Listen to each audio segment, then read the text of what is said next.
Cyrus, og jeg sidder med min ven Lukas. Hvor er det, Lukas? Ja, der kommer han. Nej. Der er link til Lukas' kanal nede i description, hvis du vil tjekke det ud. Og vi skal spille noget survival games ind på Bitcraft. Og hvad for en map skal vi spille? Og det er vores chicken. Power-musikken ser ud til, at den vinder, og der har jeg en rute, så der skal bare følge mig. Jeg trykker bare på San Andreas, fordi det er minimum GTA. Så det er nok, fordi det er for GTA, er det? San Andreas er vist et sted. Okay. Jeremy. Kom her. Hvor er du henne? Der er du. Banan er guld. Og en tablet.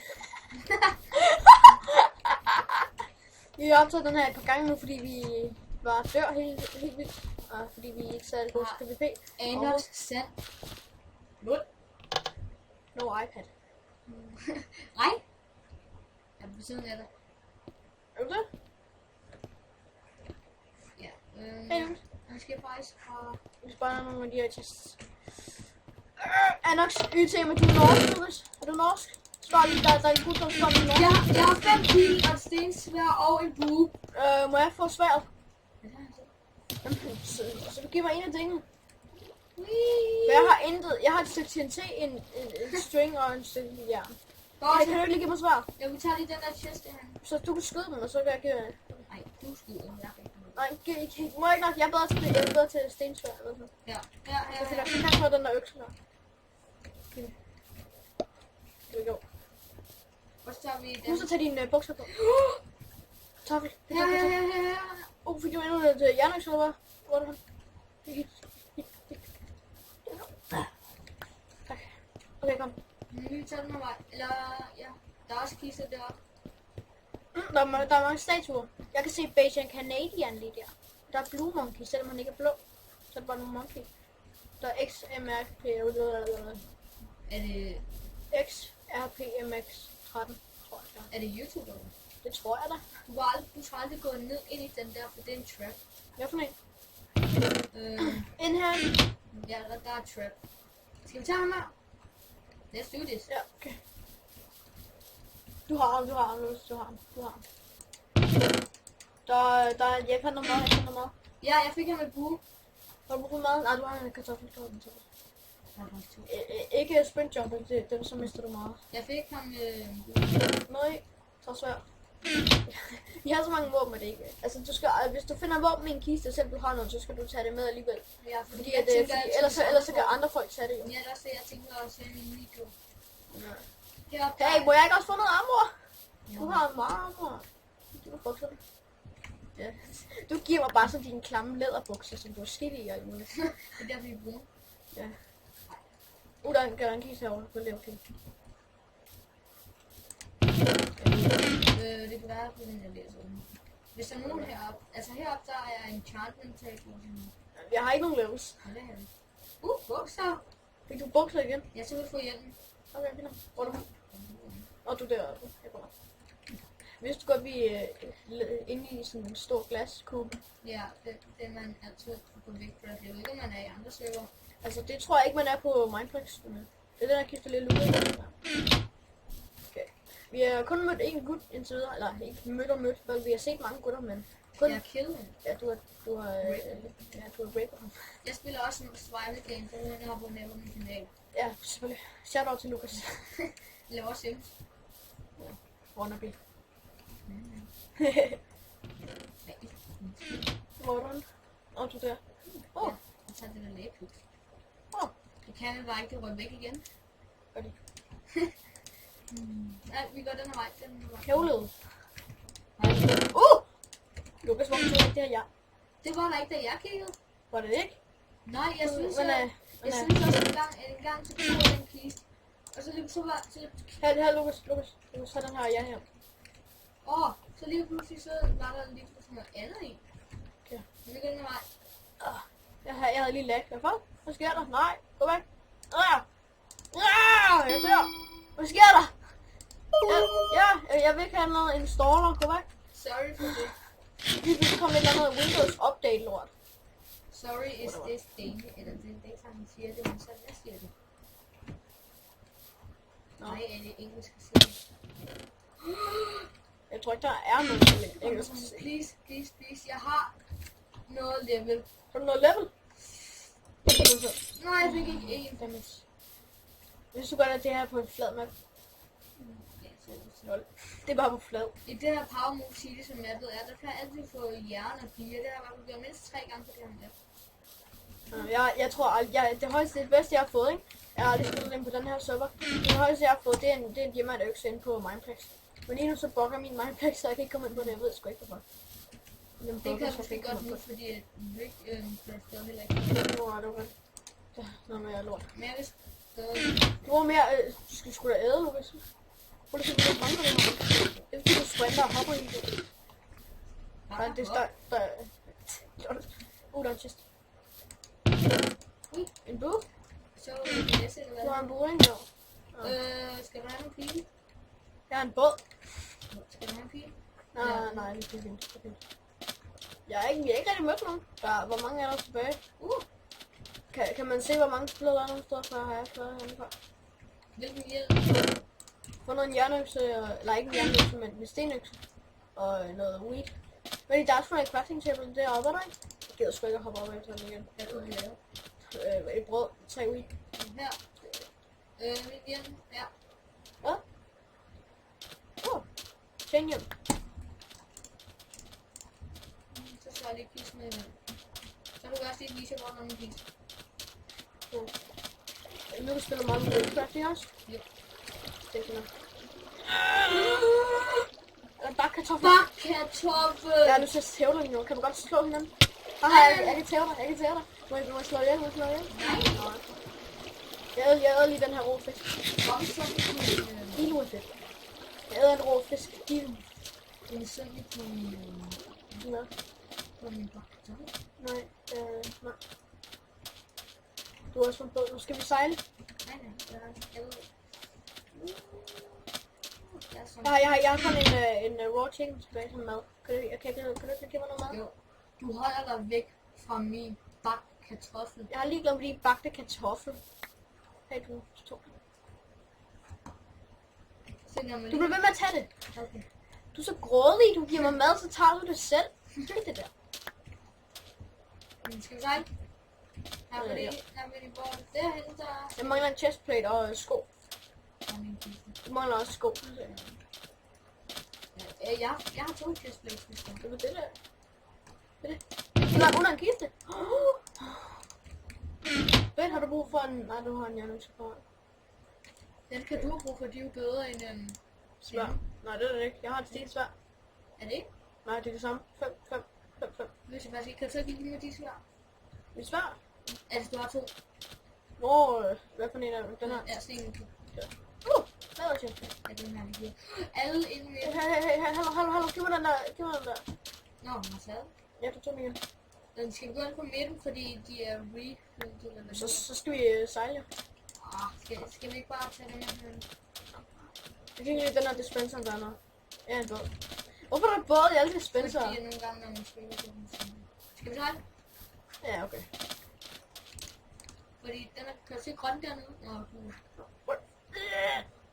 Hallo. Nej. Bæh. Jeg er så dårlig, jeg kender ikke det her map. Vent på mig, Louis. Jeg kommer. Bare kør. Eller sejl. der er en chest herinde. Er der en chest? Er den god? Du kan se den. Ja, okay. Jeg bliver her, hvis jeg... Ja. En båd i stykker. Hey! Bare fordi din bukser går i... Eller din båd går i stykker, så kan jeg også min båd. Det er jo fedt. Du har lige min båd. Jeg har også en båd mere. Du får kisten der. Guldjævn. Det er det, der kan jeg få. Jeg skulle have taget den, så kunne jeg have fået flere level. Det er blevet. Okay, det vil sige, at højst sandsynligt... Hvor kan man se nogle steder, hvor mange players der er? Der. Der står tributes. Er det players? Ja. Så er der 0 spectators. Alle folk, der er døde, er skrevet. Det gider ikke være med. Garbo. Baconcraft. Jeg har fået en fodbold. Nu skal vi nu spille. Der står football. Hvad er der galt med væk fra? Prøv at kaste. Nå, der kommer ikke nogen baby chicken. Hvorfor er der sådan baby canadier og så stiver herovre? Hvad med det der? Hvad med det? Hvor er clean game, okay? Jamen, du er klar. Må jeg ødelægge det hoved? Nej, det må jeg ikke. Ja. Hvor er det menneskene hen? Nogle af dem er vist på midten, fordi alle i midten blev genløbet. Nå ja, så er det nok ret i. Sådan der der. Ja, du kan komme op, der er kun en kiste. Og Ja. den er taget.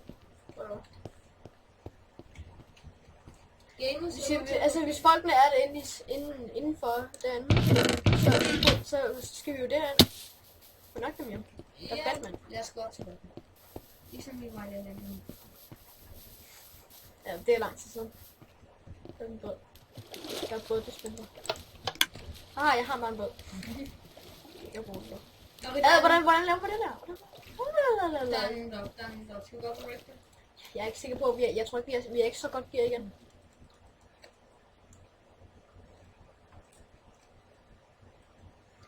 I'm gonna wreck that. Jeg har defineret. Nej, Lukas har dit våben i hånd. Hvis nu de er gode, ikke, så har dit våben i hånd. Hvis jeg er dig, så stikker jeg. Ja. Forstår du, hvis de kan være her? De vil stoppe ned. Det er den her kiste, jeg starter med at tage. Er de holdt med? Jeg looter bare de her kister. Jeg kan ikke se nogen name tags ud over dig. Tjent. Hvorfor er der ingen, der gider tage dem her? Jeg ved det ikke. Jeg fik en chain chestplate. Jeg looter bare lort. Jeg er sådan en hårdere, jeg looter bare. Har du en guld? Jeg har en guldbar. Okay. Hvis der var mange, kunne jeg lave et guld. Jeg har et golden apple bar. Nej, det har jeg sgu ikke. Det var den anden game. Det var det. Vi spiller nemlig før. Under en sådan deathmatch snart. Så laver jeg bare lige noget. Jeg er sikkert ikke engang brug for det, men jeg laver stadig. Nej! Shit! Diamond. Jeg er død. Nu er det sikkert. Nej.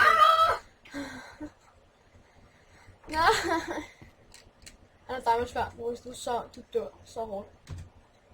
Han er diamond svær, må du der. Så kan jeg. Men der stod der, de sagde han hacker eller sådan noget. Ja, der er nogen der siger han er hacker. Hvorfor er jeg her? Hvorfor er jeg inde i Batman? Skynd dig at spawne hen til mig. Jamen jeg er inde i Batman. Ja, okay. Kom så Lukas. Kom så Lukas. Lukas. Jeg har faktisk snakket ind med dig nu før. Jeg har et liv. Nå, jeg blev pikket. Fordi jeg ser bare Lukas her. Nå. Jeg joiner lige igen. Nå, så laver vi lige en aftenfag. Jeg vil hen til toget. Hvad for en server? Det er vi der. Er du bare her? Jeg er ikke sikker på, at vi er på samme server. Hvad for en hooker du på? Hvor går det? Hvor er det? Så får jeg på. Jeg var til toget. Ja, jeg kan se dig. Nå, det var første spil. Det gik ikke helt så godt, eller det gik da faktisk meget godt egentlig. Anden pladsen og tredje pladsen. Ja, det gik okay. Så jeg kigger bare på Lukas' skærm lige nu. Jeg sidder bare sådan og står på. Det lader 3 taster. Nå, tak fordi du også med. Nej, hvis vi spiller, så spiller jeg. Okay. Spil.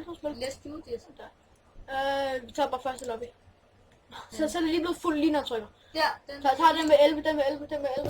Ja, det er så den der. Den havde 11 der. Jeg stemmer på Wallyside University, men Wallyside ikke på plan igen. Jeg har også fået det også.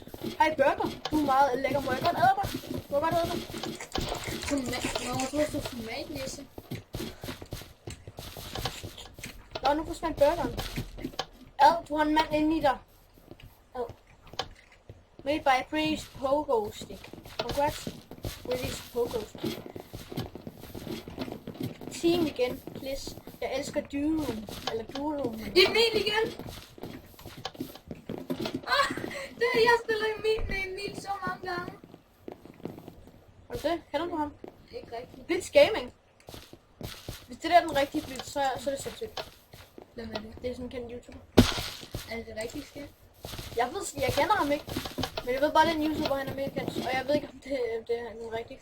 En anden Emil, han spørger, om vi skal team. Nej, du får det efter mig, okay? Ja, jeg følger selvfølgelig. Hvor er du hen? Jeg kan se det derovre. Anox mig tomtenisse. Følg mig. Og du gør det var det.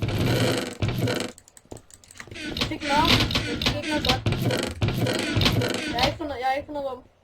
Jeg kan se dig nogle steder. Hvor er du hen? Ja, bagved. Hvor er du henne? Så siger du. Og derovre. Okay, nu har jeg fundet. De kommer sikkert og nakker mig, fordi jeg ikke har noget. Så jeg husker at tage dine bukser på. Ja. Der er en mand derinde. Du har. Nej, jeg går min rute. Jamen, Lukas, der er en mand her, vi kan nakke ham. Jeg går aldrig. Så prøver jeg at nakke ham.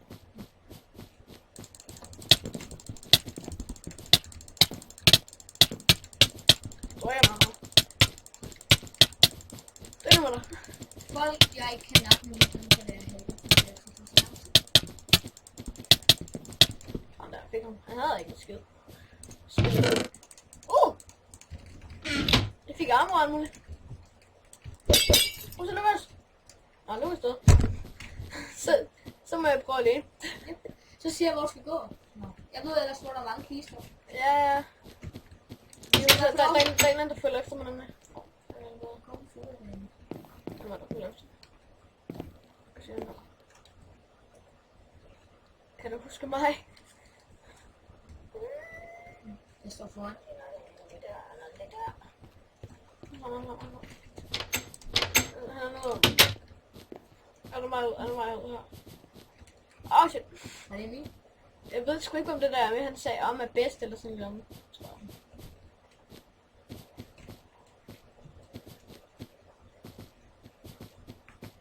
Er der ikke en vej ud nogen steder?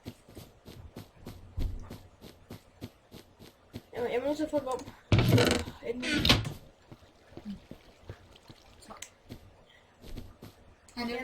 Jeg vil have et våben.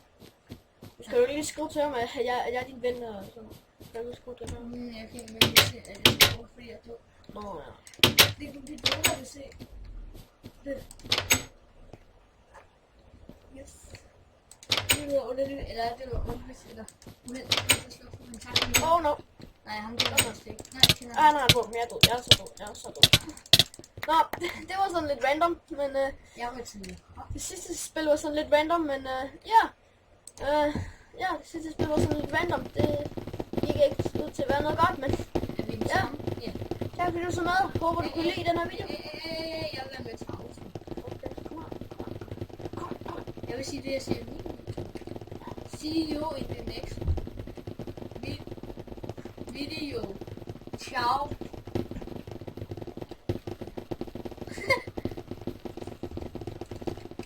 Du må ikke dræbe sig sådan noget, så